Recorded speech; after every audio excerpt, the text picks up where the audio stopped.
Buenas noches para todas las personas que siguen este taller bíblico virtual titulado La palabra de Dios se hace carne, es voz y presencia viva. Una mirada bíblica de la palabra y sus contextos. Muchas gracias por sus mensajes de agradecimiento y los saludos que nos envían desde distintos lugares de Latinoamérica. Les invitamos a visualizar el material complementario a cada ponencia, el cual está disponible en la descripción de cada video.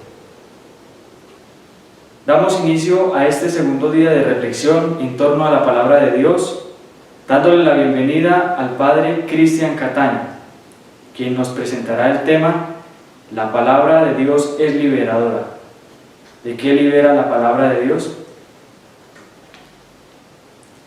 Damos inicio a este segundo día de reflexión en torno a la palabra de Dios, dándole la bienvenida al Padre Cristian Cataño, quien nos presentará el tema La palabra de Dios es liberadora. ¿De qué libera la palabra de Dios? El Padre Cristian Cataño es sacerdote de la Congregación de la Misión. Obtuvo el título de teólogo por la Universidad Pontificia Bolivariana de Medellín y actualmente es estudiante de licenciatura en Ciencias Bíblicas en el Pontificio Instituto Bíblico de Roma. Pastoralmente se ha desempeñado como asesor de la familia vicentina en Ecuador y en Colombia, y como acompañante vocacional en la comunidad local de la Pastoral Vocacional Familia Vicentina de la provincia de Colombia. Le damos la bienvenida al Padre Cristian Cataño y esperamos que la reflexión en torno a la palabra de Dios en el contexto de la liberación ilumine las experiencias que cada uno de nosotros estamos viviendo.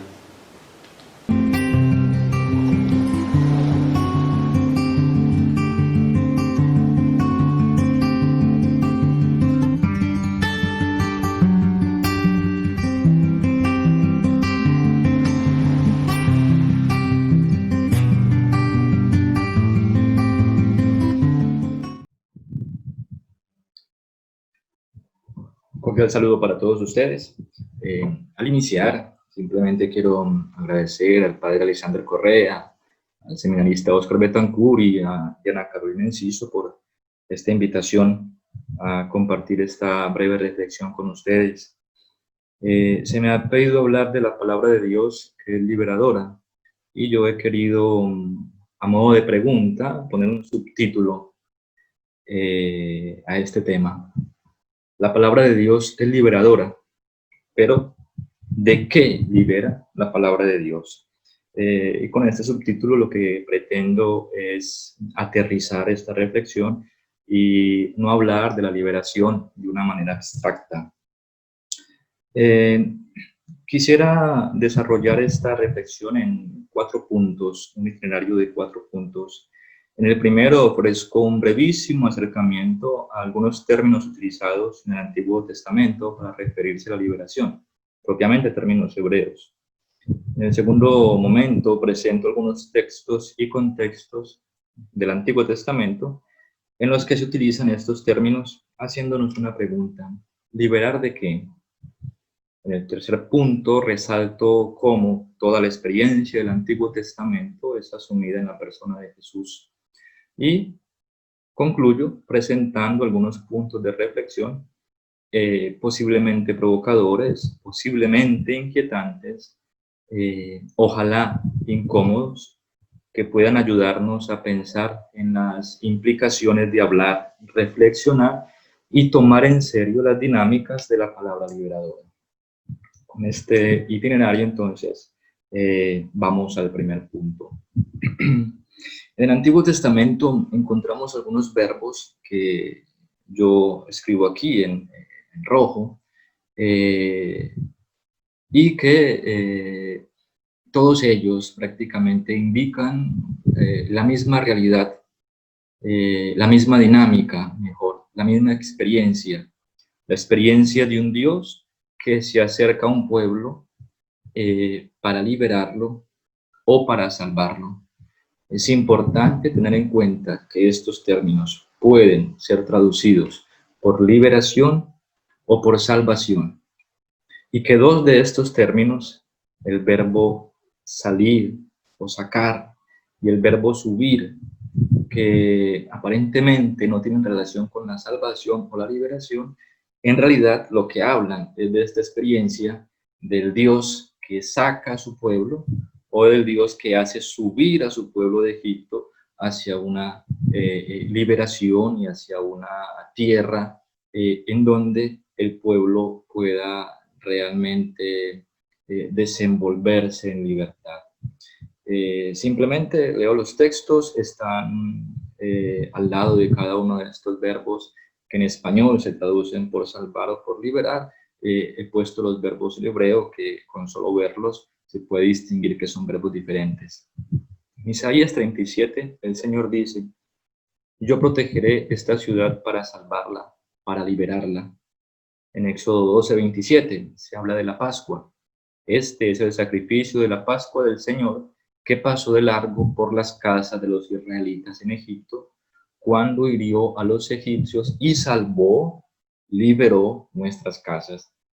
En Éxodo 3:10 leemos lo siguiente: ahora pues, ve, yo te envío al faraón para que saques, liberes, salves a mi pueblo, los israelitas de Egipto.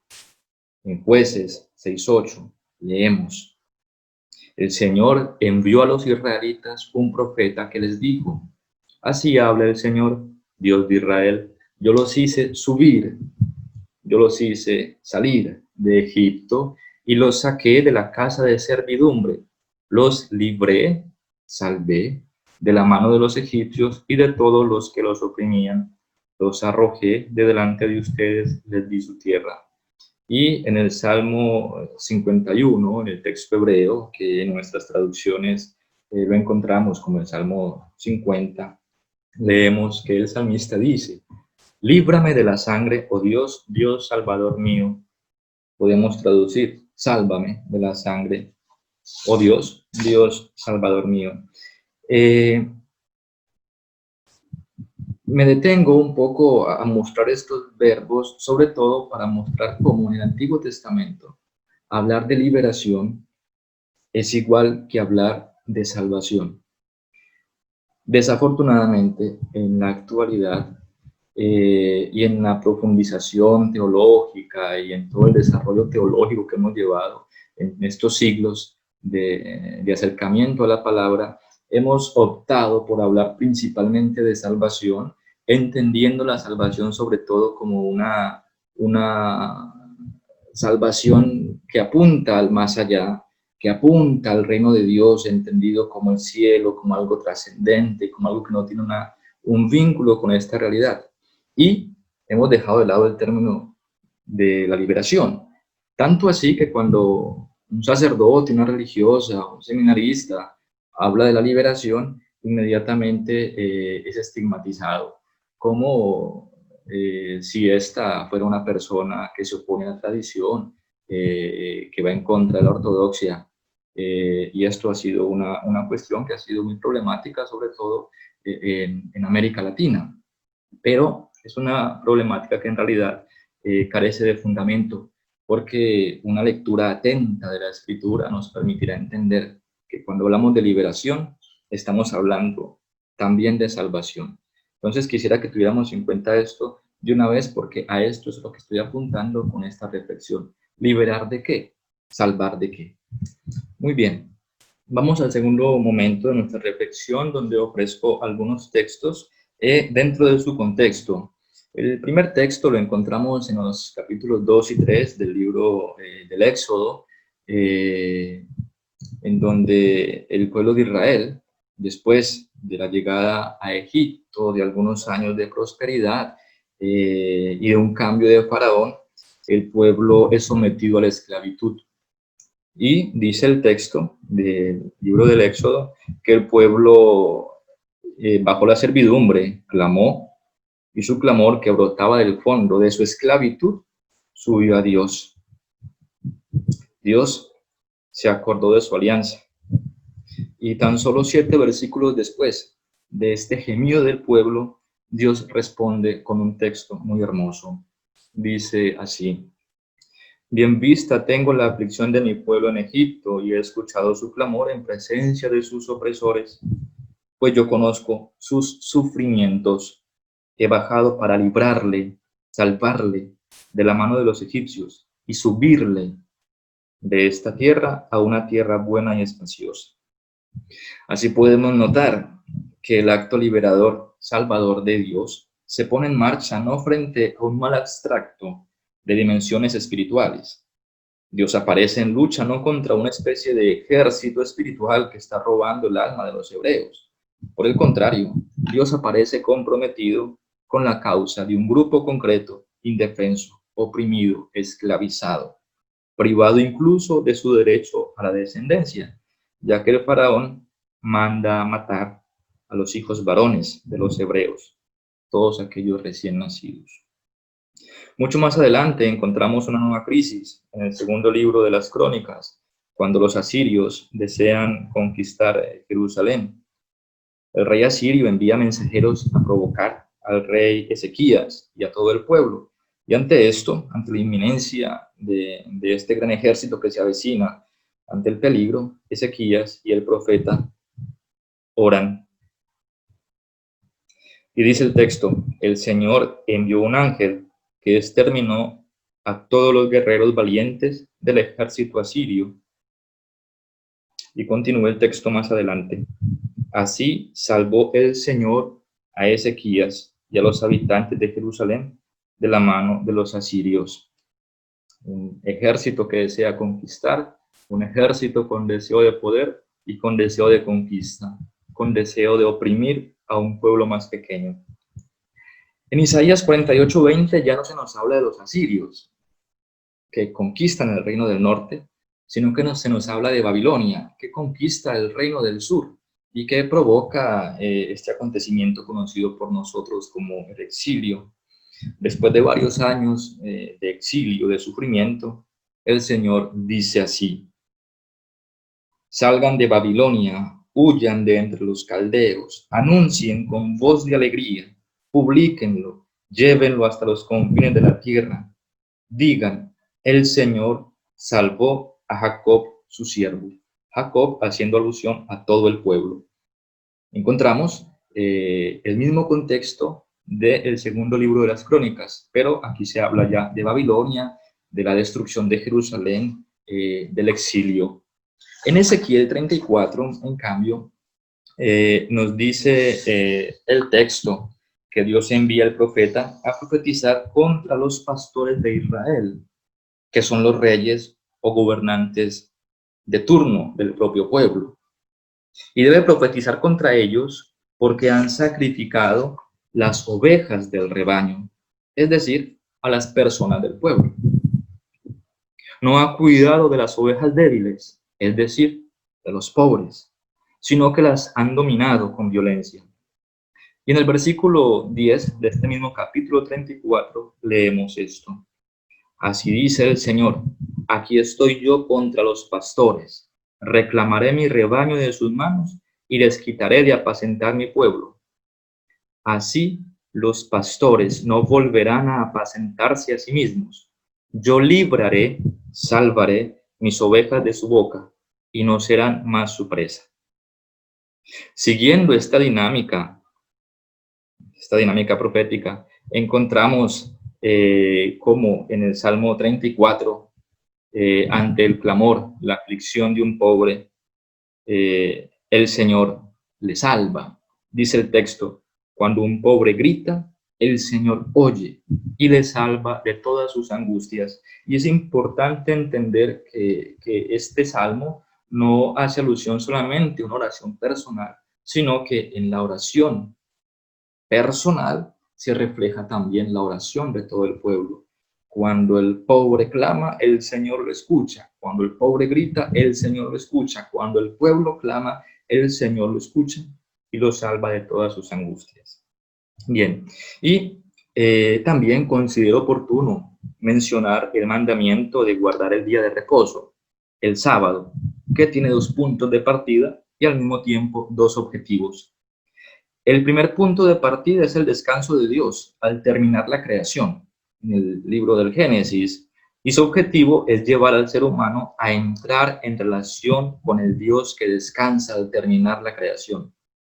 Siendo el ser humano imagen y semejanza de Dios, también éste tiene que imitar el descanso de Dios. El segundo punto de partida que tiene que ver con nuestro tema es la experiencia del Éxodo. El descanso del sábado pone a todos los seres humanos, desde el rey, el sacerdote, el campesino, el esclavo y el extranjero en igualdad de condiciones. Todos deben descansar, incluso el esclavo, porque Dios a todos los ha hecho libres y el descanso es signo de libertad. De este modo, el sábado recuerda al ser humano su necesidad de relacionarse con Dios y la liberación que Dios le ha ofrecido en el Éxodo. Como podemos ver en este brevísimo recorrido, las narraciones del Antiguo Testamento reflejan una salvación orientada no a la otra vida o al más allá. Por el contrario, la Escritura habla de realidades muy concretas, específicas, y al mismo tiempo llama a unas responsabilidades claras en este mundo y con este mundo. La Escritura muestra el compromiso radical de Dios con una comunidad que tiene fe y esperanza en la soberanía y asistencia de Dios.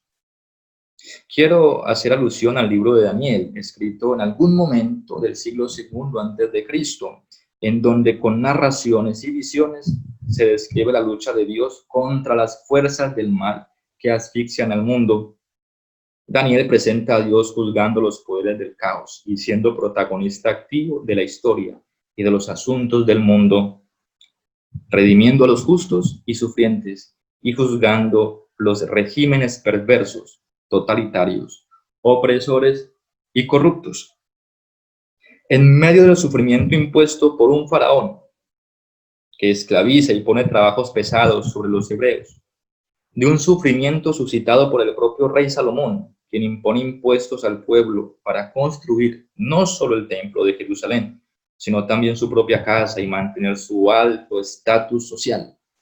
Ante un sufrimiento que el hijo de Salomón, Roboam, quiere no solo conservar por medio de los impuestos y castigos, sino que quiere aumentar. Ante la barbarie de un rey que mata a un pobre campesino para quitarle un pedacito de tierra, ante la arrogancia de reyes que se creen dueños del mundo y ante el dolor del desplazamiento forzoso que nosotros conocemos como el exilio del pueblo, que es obligado a dejar la tierra para ser dispersados en medio de las diversas naciones que lo rodean, a causa de las diversas conquistas de los asirios y los babilonios.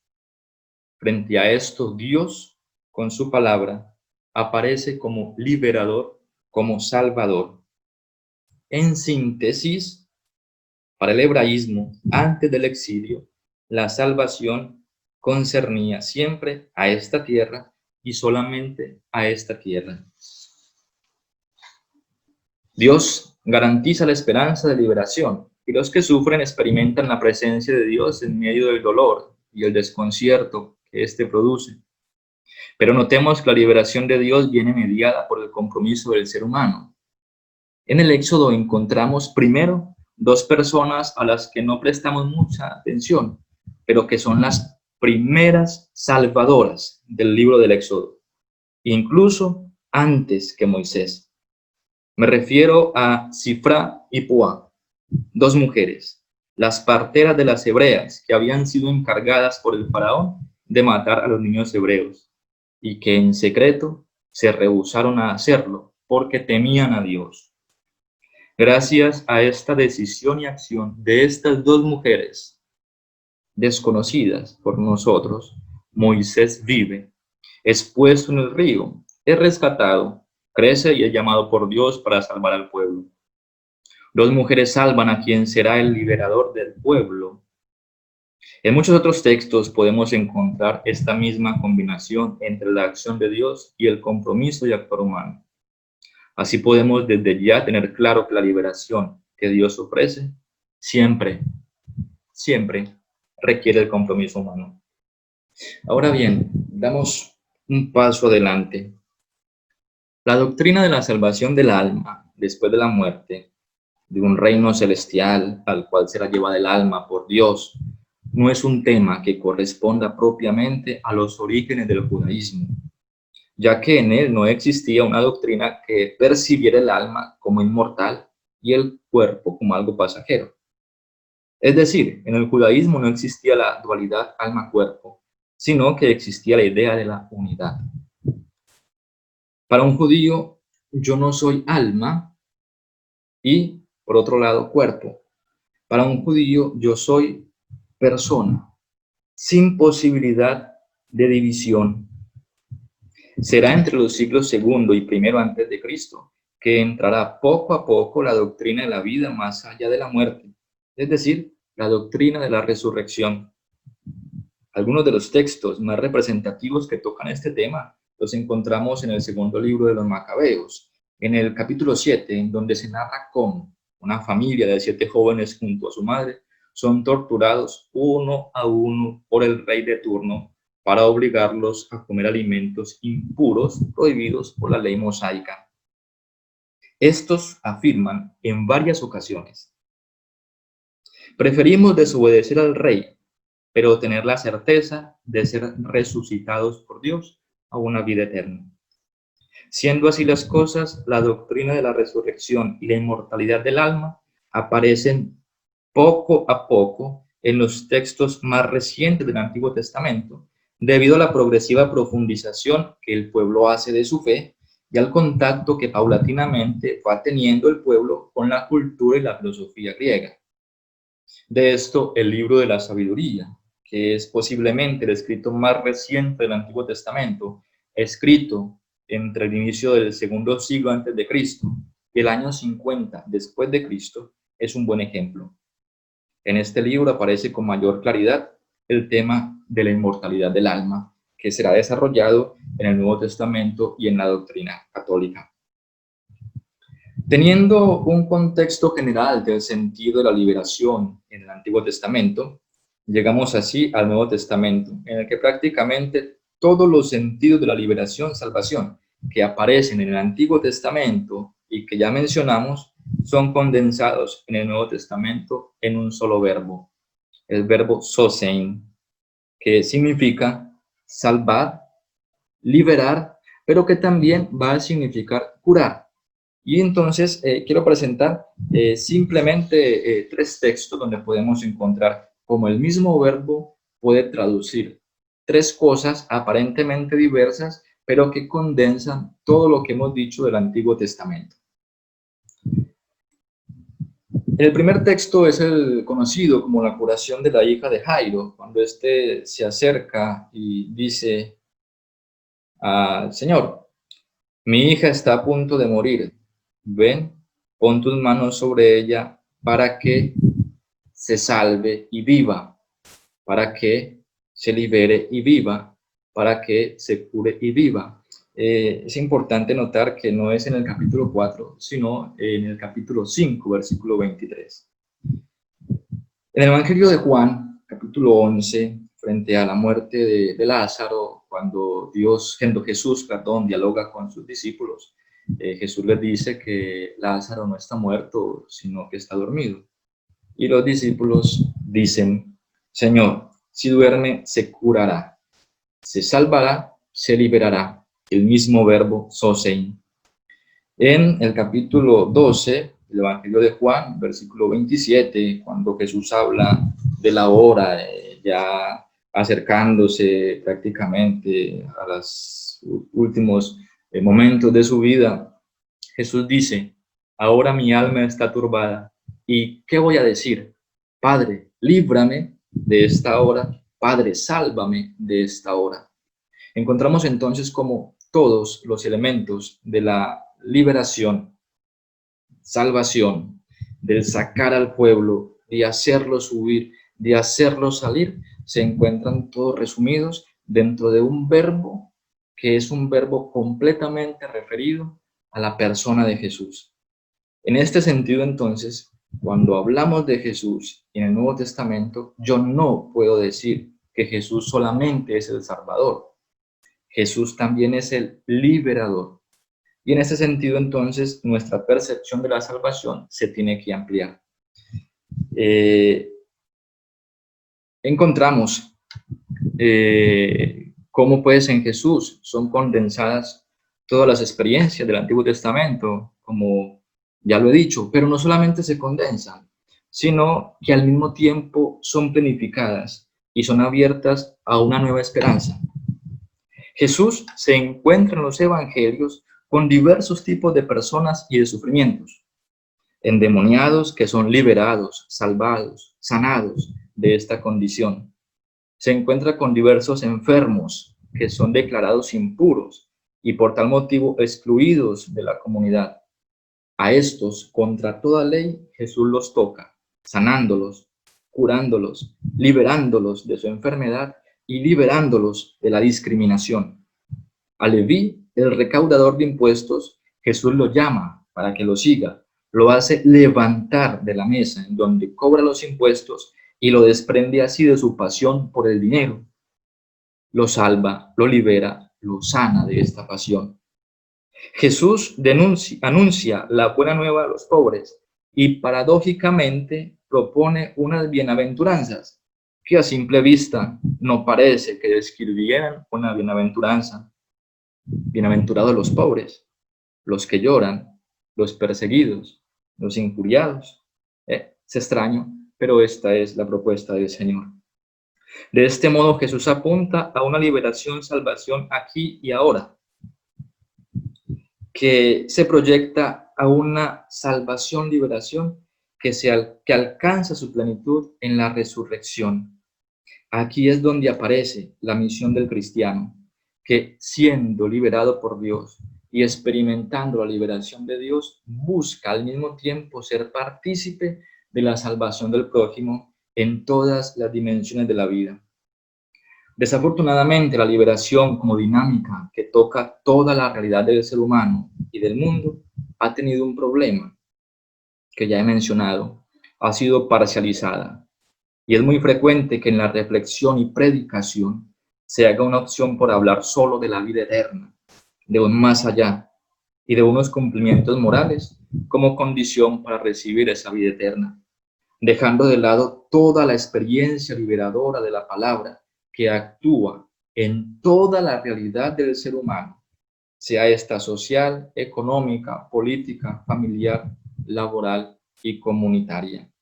La experiencia de salvación y liberación del aquí y ahora es potenciada por Jesús a una vida eterna, a una plenitud, a una resurrección, pero sin olvidar nuestra realidad eterna, nuestra realidad terrena, perdón.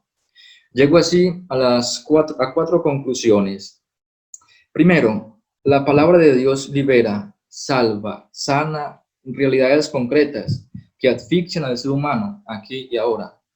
La palabra de Dios busca liberar a quien es explotado, busca salvar a quien ha sido privado de su tierra, solo por el deseo de quienes se antojan de la pequeña porción de tierra de un campesino. La palabra de Dios busca salvar al trabajador, que con su salario solo puede sobrevivir y pagar impuestos a un sistema corrupto. La palabra de Dios quiere salvar y sanar a aquella mujer que, como Tamar, es ultrajada y violada por uno de los hijos del rey, texto que encontramos en el segundo libro de Samuel. La palabra de Dios quiere, como hacía Jesús en el Evangelio, reintegrar a la sociedad a quien es rechazado por alguna enfermedad, alguna forma de pensar o alguna forma de actuar. Segunda conclusión, la salvación ofrecida por la palabra de Dios es total. Busca liberar al ser humano en su totalidad, liberarlo de los sufrimientos de este mundo y proyectarlo a una salvación plena en la resurrección. Jesús, el liberador, el salvador, en su encarnación, ha asumido la totalidad del ser humano y nos ha abierto una puerta para compartir la vida con él. Dice el Evangelio de Juan, capítulo 14, versículo 1. En la casa de mi Padre hay muchas moradas. Voy a prepararles uno. Y esta es nuestra esperanza. Una esperanza que también apunta aún más allá, a una vida futura, a una vida eterna, a una vida en plenitud. Tercero, la palabra de Dios necesita ser liberada. Liberada de los dogmatismos y espiritualismos que muchas veces parcializan, acomodan o esconden el mensaje de la palabra. Es mucho más fácil decir, tengamos fe que Dios nos ama, que decir, como cristianos debemos comprometernos no solo con las ayudas temporales a los pobres, sino que debemos comprometernos y buscar una sociedad más justa y libre del cáncer de la corrupción. Una verdadera reflexión sobre la palabra debe dejar hablar a la palabra, debe darle lugar a la voz de Dios y respetar su verdad. Si la palabra de Dios busca una salvación integral, ¿por qué razón nosotros limitarnos a espiritualizar su mensaje poniéndola en el cielo cuando la palabra busca primero liberarnos aquí en la tierra? Y la cuarta conclusión, la palabra de Dios, liberadora, salvadora, llama a la coherencia.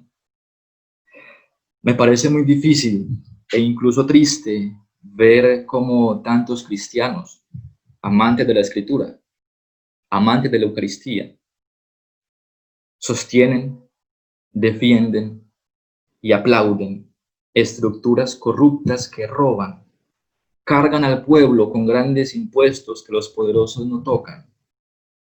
En estos casos, la palabra de Dios no libera, porque es una palabra de Dios acomodada a los gustos personales.